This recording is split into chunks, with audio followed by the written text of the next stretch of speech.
प्रदेश की अगर हम बात करें तो वहाँ पे अभी लगभग 18 तारीख की शाम तक कोई खास वेदर एक्टिविटी होने की संभावना नहीं है। हालाँकि एक आध जिलों में बहुत ही हल्के स्तर की बारिश और बादल ज़रूर छाए रहने की संभावना बनी हुई है। लेकिन एक जो है डब्ल्यूडी के प्रभाव में हिमाचल प्रदेश में मुख्य रूप से 18 तारीख की रात से लेकर के 20 तारीख की शाम तक वेदर एक्टिविटी अनेक स्थानों पे हमें देखने को मिलेगी, जिसमें से मुख्य रूप से जो है 19 मई को जो हमारे निचले मैदानी इलाके हैं और उससे लगे हुए जो मध्यवर्ती इलाके हैं, खास करके अगर हम जिलों की बात करें तो ऊना जिला हो गया, शिमला हो गया, सिरमौर जिला, कांगड़ा, कुल्लू, मंडी, इन सभी जिलों में 19 तारीख को हमें ओलावृष्टि भी देखने को मिल सकती है। हवाओं की गति लगभग 45 से 55 किलोमीटर इन सभी जिलों में हमें देखने को मिलेगी, जबकि हमारा बिलासपुर, हमीरपुर या उससे लगे हुए जो बाकी जिले हैं वहां पे हमें 35 से 45 किलोमीटर की हवाओं की गति 19 मई को देखने को मिलेगी। ये बारिश की एक्टिविटी मिड हिल्स और हाई हिल्स में मुख्यतः 20 मई की शाम तक लगातार बनी रहेगी। 21 मई के बाद से वेदर हमारा नॉर्मली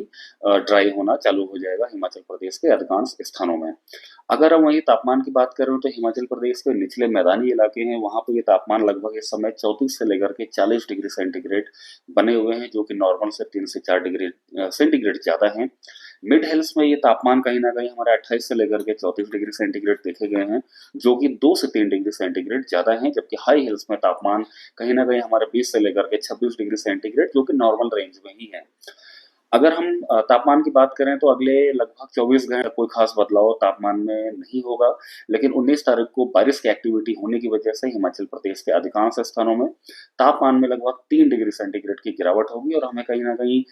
19 मई के बाद से गर्मी से राहत मिलेगी। ये लेकिन गर्मी से राहत सिर्फ 2 या 3 दिनों के लिए ही है। 21 तारीख के बाद से तापमान में एक बार फिर से बढ़ोतरी देखी जाएगी। मुख्य रूप से अगर हम ऑरेंज अलर्ट की बात करें तो हमारा चंबा, कांगड़ा, कुल्लू, मंडी और उसी के साथ ऊना जिला और शिमला और सिरमौर जिले में ओलावृष्टि और तेज हवाओं की वजह से हमने 19 तारीख के लिए इन सभी जिलों में ऑरेंज अलर्ट जारी किया हुआ है।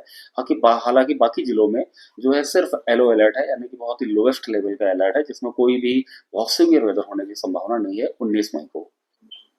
बारिश की अगर हम बात करें तो मई महीने में कल तक जो है हिमाचल प्रदेश में लगभग हमें 35 मिलीमीटर बारिश मिली है, जबकि नॉर्मली हमारा 34 मिलीमीटर बारिश होनी चाहिए, जो कि 2% ज़्यादा ही है। लेकिन अगर हम पूरे सीजन की बात करें, यानी कि 1 मार्च से लेकर के